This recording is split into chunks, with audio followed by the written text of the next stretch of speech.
আপনারা তো নোয়াখালী মানুষ, ভদ্র মানুষ, জেন্টেলম্যান, সুসভ্য জাতি আপনারা।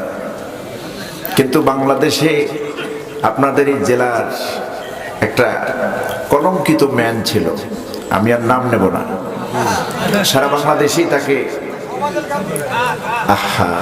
নাম বললেন। নোয়াখালী, আমাদের বরিশাল অঞ্চলের আগের মানুষেরা নোয়াখালীর ফেনীর হুজুরদেরকে মূল্যায়ন করত, মেয়াসাব বলা হতো, নোয়াখালীর মেয়াসাব। আমার গ্রামের বাড়ি পটুয়াখালী, সেখানে বাজার মসজিদের বর্তমান ইমাম এবং খতিব উনি আপনাদের এই নোয়াখালীর। তো মেয়াসাব ডাকে। নোয়াখালী একটা ভাব গাম্ভীর্য ছিল, পরিচয় ছিল সারা বাংলাদেশে, এখনো আছে। কিছু মানুষের কারণে একটি জেলা, একটি দেশ নিন্দিত হতে পারে না, ঠিক কিনা? কারণ আমাদের সভ্যতা, আমাদের দেশপ্রেম পৃথিবী দেখেছে, আজ গোটা পৃথিবী দেখেছে দেশের প্রতি আমাদের কতটুকু মায়া। সীমান্তে এখন তোড়জোড় চলছে। ভারত তো বাংলাদেশের উপরে এতটা বেশি বেপরোয়া হয়ে গেছে,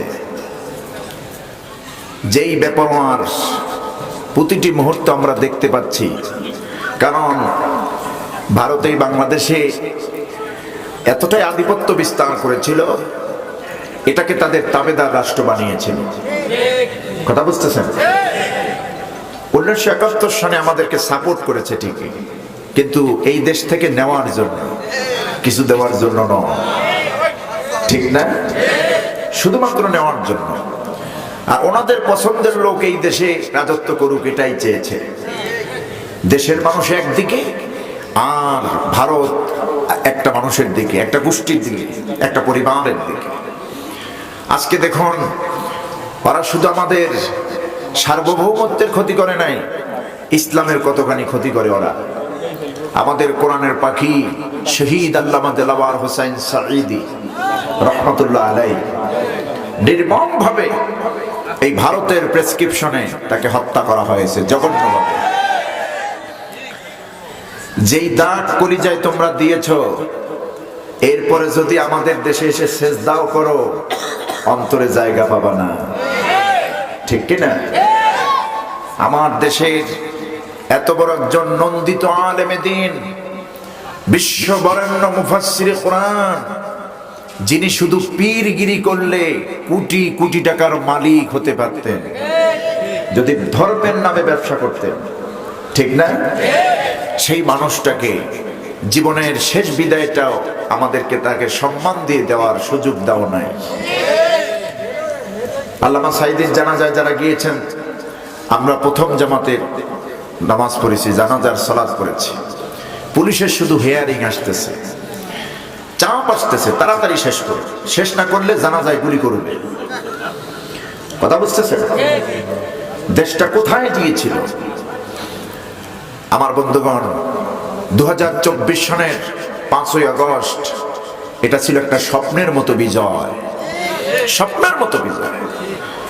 16 বছরের জুলুমের অবসান ঘটানো হলো আল্লাহর পক্ষ থেকে। ওই রাতে কত মানুষ তাহাজ্জুদে কেঁদেছে জানেন? বহুত মানুষ। শুধুমাত্র ছাত্র জনতাই এই সরকারকে, জালেমকে ব্রেকআপ করতে পেরেছে এমনটি নয়। বহুত মাদ্রাসা মসজিদের ইমাম, খতিব, আলেম, ওলামা, তোলাবা তাহাজ্জুদের নামাজে পড়েছেন। অনেক মা বোন কেঁদেছেন। আর একটি বুকও যেন খালি না হয় বাংলাদেশে। আর বাংলাদেশের গর্ব আমার দেশের সেনাবাহিনী, ঠিক কিনা? সঠিক সময় সঠিক সিদ্ধান্ত নিয়েছে। আমি মনে করি বাংলাদেশের সেনাবাহিনী, বাংলাদেশের এয়ারফোর্স, ল্যান্ড ফোর্স, গোয়েন্দা, পুলিশের কথা বললে আবার আপনারা খেপবেন। তো এই যে বাহিনীগুলি সঠিক সময় সঠিক সিদ্ধান্ত নিয়েছেন, ওনারা ছাত্র জনতার বিরুদ্ধে যান নাই, ঠিক কিনা? ছাত্রের বুকে গুলি চলুক, ওনারা এটা চান নাই। আলহামদুলিল্লাহ, এই ম্যান্ডেট ঘুরিয়ে দিয়েছেন কে? আল্লাহ পাক। ওয়ায়ামুদ্দুহুম ফি তুগয়ানিহিম ইয়ামাহুন। গেল জন্মের গেলা, কদ্দুর গিলবি, জনমের মতো গেল। এমন পর্যায়ে টান দেব, গোষ্ঠী শুদ্ধ উঠে আসবি। ঠিক না? পৃথিবীর একটা দেশ দেখান, একটা রানিং অথবা বিগত একটা সরকার দেখান, দেশের যে সরকার পালাইছে, মন্ত্রী পালাইছে, আমলা জামলা সব পালাইছে, ওই দেশের খতিবও পালাইছে, ঠিক না? খতিবও পালাইছে। কেমন ধরনের, কেমন জাতের খতিব ছিল চিন্তা করেন, পালানো লাগলো। আমার বন্ধুগণ, এর থেকে কলঙ্কিত ইতিহাস বাংলাদেশে আর কি আছে? একজনে গত 3 দিন আগে বাংলাদেশের তিনবারের এক্স প্রাইম মিনিস্টার, আমি নাম নেব না, উনি চলে গেলেন চিকিৎসার জন্য। কাতার এয়ার বাস তার জন্য পাঠিয়েছে, বিলাসবহুল একটা হাসপাতাল। দেখছেন না আপনারা? সম্মান দেওয়ার মালিককে, জালেমকে কেউ সাপোর্ট করে না। সামান্য পা রাখার জায়গা সারা পৃথিবীতে পায়নি। আজকে ঢাকা থেকে আসার পরে পথে আমি নিউজগুলি পড়তেছিলাম মোবাইল দিয়ে, যেই কাতার এয়ার অ্যাম্বুলেন্স পাঠিয়েছে, বিলাসবহুল বিমান পাঠিয়েছে,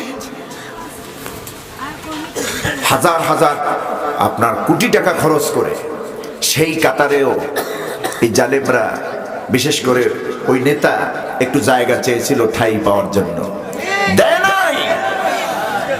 আমেরিকা, ইউরোপ স্টেটের বিভিন্ন স্টেটে কোথাও জায়গা হয় নাই, ধিক্কারের সাথে ছুঁড়ে ফেলে দিয়েছে যে খুনিকে আমরা জায়গা দেব না, ঠিক কিনা? সম্মান দেওয়ার মালিক আল্লাহ, সম্মান দেওয়ার মালিক আল্লাহ। আমার বন্ধুগণ, নেতৃত্ব দুইজনই, কিন্তু দুইজনের দল আমরা একটাও করি না, আমি করি না। আমাদেরকে করতে হবে মুসলমান হিসেবে ইসলামী দল, কোরআনের দল, কিন্তু দুইজনের মধ্যে মন্দের ভালো একজন। এখন যিনি আছেন উনি আলেম ওলামা পছন্দ করেন, ওনার স্বামী এদেশের স্বাধীনতার ঘোষক, উনি আলেম ওলামার প্রতি খুব শ্রদ্ধাশীল ছিলেন, মহব্বত করতেন। আমার বন্ধুগণ, সুতরাং ওনাদের ভিতরে একটা আদব ছিল, আলেম ওলামার প্রতি একটা শ্রদ্ধা ভক্তি ছিল। কিন্তু এই যে যারা 16টি বছর এদেশের উপরে কর্তৃত্ববাদী ছিল, তাদের সবচেয়ে বড় শত্রু ছিল আলেম ওলামা, ঠিক না? আলেম ওলামা। আমার বন্ধুগণ, যারা আলেম ওলামার শত্রু হয় তাদেরকে কি আল্লাহ পছন্দ করেন না? কারণ আলেম হচ্ছে আল্লাহর প্রিয় বান্দা। আল্লাহর কি প্রিয় বান্দা? এই জমিনে সবচাইতে মানুষের ভিতরে, মুসলমানের মধ্যে আলেমরাই আল্লাহরে ভয় পায় বেশি। আল্লাহরে ভয় পায় কারা বেশি? এ কথা কি আমার না আল্লাহ?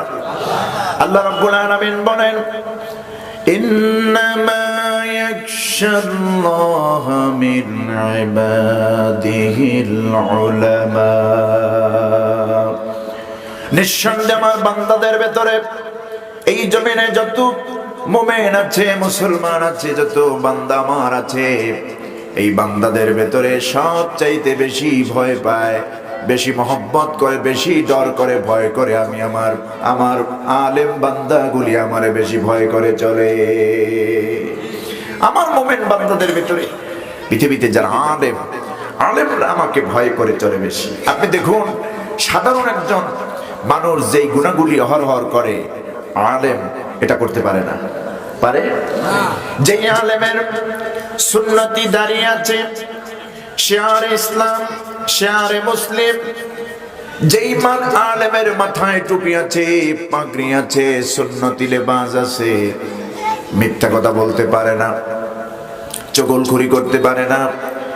সাধারণ মানুষ যেখানে দৈনিক চায়ের দোকানে বসে 10 মিনিটে 10টা মিথ্যা কথা বলে, কিন্তু একজন আলেম, আমি ওইসব আলেমের কথা বলি যে আলেম মান হাসালা ইলমান ফাহুয়া আলেম ওয়া আমিলা আমালান সালিহান। যে ব্যক্তি শুধু ইলম অর্জন করে না, ইলমের পাশাপাশি আমল সালেহ করে, আল্লাহ কি ভয় করে চলে, আখিরাতকে ভয় করে চলে, আখিরাতের জীবনের জবাবদিহিতা আছে, এই চিন্তা করে যে আলেম জমিনে চলে, এই হক্কানি রব্বানি আলেম, যেই আলেম আল্লাহ কি ভয় করে চলে, হারামকে হারাম জানে, হালালকে হালাল জানে, কারো কোনো হক নষ্ট করে না, এমন একজন আলেম ইচ্ছা করলেই সে সাধারণ মানুষের মতো মিথ্যা কথা বলতে পারে না, ঠিক না? যেমন ধরুন আপনার মসজিদের ইমাম সাহেব খুব বুজুর্গ ব্যক্তি, আল্লাহওয়ালা মানুষ, খুব আল্লাহওয়ালা, তাহাজ্জুদ নামাজ মিস হয় কম, আওয়াবিনের নামাজ পড়ে, ইশরাক পড়ে। আপনি ওনার মুসল্লি, উনি আপনার ইমাম। একই মসজিদে নামাজ পড়েন, পার্থক্য হলো উনি আপনার ইমাম, আপনি ওনার মুসল্লি। আপনি তো চায়ের দোকানে বসে একই বেঞ্চে বসে পাল্লা দিয়া 10 মিনিটে 20টা মিথ্যা কথা বলে ফেললেন। এটা হওয়া স্বাভাবিক, অস্বাভাবিক কিছু নয়। অথবা সারাদিনে 5টা মিথ্যা কথা বললেন, 10টা মিথ্যা কথা বললেন, একদম তাজা মিথ্যা কথা। কিন্তু একজন আলেম, হক্কানি আলেম, যিনি কোরআন পড়ু আলেম, আমলি আলেম, আল্লাহকে যিনি ভয় পান, যার অন্তঃকরণে কোরআনের নূর রয়েছে, এমন আলেম একটা মিথ্যা কথা বলতে জান বেরিয়ে যাবে তবুও মিথ্যা কথা বলতে চাইবে না, ঠিক কিনা? এবং এই আলেমরা জালেমদেরকে পরাস্ত, জালেমদের সামনে জালেমদেরকে পরোয়া করে না, জালেমদেরকে ভয় করেও চলে না। আল্লামা সাঈদী রহমাতুল্লাহ আলাইহি যখন তাকে অ্যারেস্ট করা হলো 2010 সালে, আপনাদের মনে আছে না? ছোট্ট বাচ্চা যারা ছাড়া, তারা ছাড়া সৌদিতে গেলেন ওমরা করতে। ওই সময় কি সুযোগ ছিল দেখুন, একদম সেই ব্যক্তি সম্মানের সাথে ওমরায় গেছেন, আর আসবেন না। এটা কি পালাই যাওয়া হলো? না। মক্কার লোকেরা বলছে আপনি বাংলাদেশে যাবেন না, যেই জালেমরা আপনার নামে মিথ্যা মামলা প্রস্তুত করেছে আপনাকে অ্যারেস্ট করে আপনাকে হেস্তনস্ত করবে, কাজী আপনি বাংলাদেশে যাবেন না, এই মক্কায় থাকবেন, আপনার থাকার জায়গা, খাওয়ার জায়গা সব করে দেব, আল্লাহর ঘরে বসে শুধু ইবাদত করবেন। আল্লামা সাঈদী বলেছিলেন, ও আমার ভাইয়েরা, এই মক্কা তো আমার দেশ নয়, আমার দেশ তো আমার মাতৃভূমি তো বাংলাদেশ, এখানে তো আসছি আমি উমরা করার জন্য। আমি তো পালায়া থাকতে চাই না, কারণ আমি তো কোনো অন্যায় করি নাই, অন্যায় না করলে পরে কেন আমি পালাবো? যদি আমি এখানে থাকি পালানোই হয়ে যাবে, জালেমের ভয় করা হবে, সুতরাং আমি তো কোনো জালেমকে ভয় করতে পারি না, কারণ আমার ভয় আমার অন্তঃকরণে শুধু একজনের ভয়, তিনি হলেন আল্লাহ রব্বুল আলামিন। আল্লাহর ভয় ছাড়া আমার অন্তঃকরণে আর কারো ভয় থাকতে পারে না। সম্মানিত ভাইরা, সুতরাং আলেম ওলামা এরা ছিল ওদের চোখের বিষ। এই মাহফিলগুলিতে কথা বুঝতেছেন, অনুমতি লাগতো। এই গত বছরে এমন টাইমে বহুত মাহফিল বন্ধ করে দিয়েছে। মাগরিবের সময় গিয়েছি আমি, মাহফিলের স্পটে পৌঁছেছি, আলোচনা শুরু হবে, আলোচকরা আলোচনা করবেন, বক্তব্যও দিবেন বক্তারা। এই মুহূর্তে বক্তব্য মাহফিল বন্ধ করে দেওয়া হলো। ওনাদের পছন্দসই বক্তা না হলে তো আরো মারাত্মক। কথা বুঝতেছেন আমার বন্ধুগণ? এই স্বাধীন মুসলমানের দেশে, যেই দেশে আপনি 95% মুসলমান, এই দেশে আলেম বিরোধী কোনো কেউ টিকতে পারে? ইসলাম বিরোধী কেউ টিকতে পারে? টিকতে পারে না, পারবেও না। আর আপনাদেরকেও বলবো, ওই পথে খবরদার হাঁটবেন না। যেই দেশে, যেই পথে আলেমদের বিরুদ্ধে গেলে আপনার জুতা থাকবে না, 45 মিনিট খাবারের টাইম পাবেন না, ওই পথে কোনোদিন হাঁটবেন না। আলেমদের পক্ষ নেবেন, আলেমদের পক্ষ নেবেন। আলেমদের বিপরীত চললেই বিপদ আছে না নাই? বিপদ দিবেন কে? আল্লাহ রাব্বুল আলামিন। অন্যায়ভাবে মিথ্যা মামলার একটা সীমা আছে। আল্লামা সাঈদী নারী ধর্ষণ করেছেন, শয়তান বিশ্বাস করবে?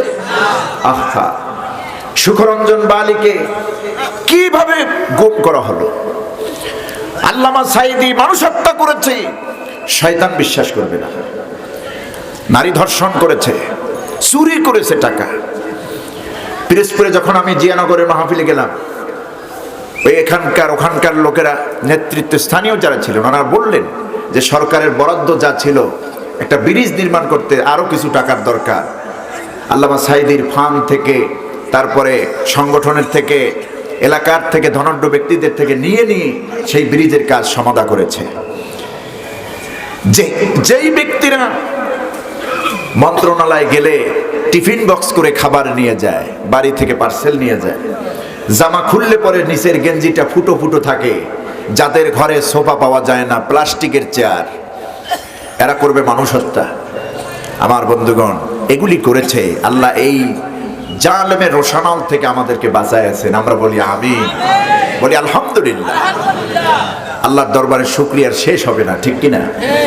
আমরা চাই আগামীর বাংলাদেশ ইসলামের বাংলাদেশ হোক, চাই না? বহুত দেখেছি, চাচারে দেখেছি, তারপর চাচিরে দেখেছি, জাতির মেয়েরে দেখছি, জাতির ভাসুরেরে দেখেছি, কত কিছু দেখলাম, কোনো কিছুতে কাম হয় না। এদেশে শান্তি আসবে না একমাত্র কোরআন ছাড়া। যারা আসবে তারাই জনগণেরটা লুটেপুটে খাওয়ার চিন্তা করবে, শুধুমাত্র একমাত্র কোরআন ছাড়া। কোরআন, ইসলামী হুকুমত, আইন যদি আল্লাহর হয়, শাসন যদি সৎ লোকেরা করে, এই দেশ হবে ফেরেশতার দেশ ইনশাআল্লাহ। কি বলেন, ঠিক কিনা? আপনারা কি চান নোয়াখালীর ভাইয়েরা, প্রিয় বন্ধুগণ, আগামীর বাংলাদেশটা ইসলামের বাংলাদেশ হোক, আগামীর বাংলাদেশটা কোরআনের বাংলাদেশ হোক, পার্লামেন্টে কোরআন যাক, সেক্রেটারিয়েট, বঙ্গভবন, গণভবন, কোর্ট কাচারি, অফিস আদালত এই কোরআন দিয়ে চলুক, কোরআনের ম্যান্ডেটে চলুক, কোরআনের ফর্মুলায় চলুক। এক কথায় মদিনার সনদে বাংলাদেশ চলবে। আপনারা কি চান? কারা কারা চান একটু হাত উঁচু করে আল্লাহরে দেখায় দেয়।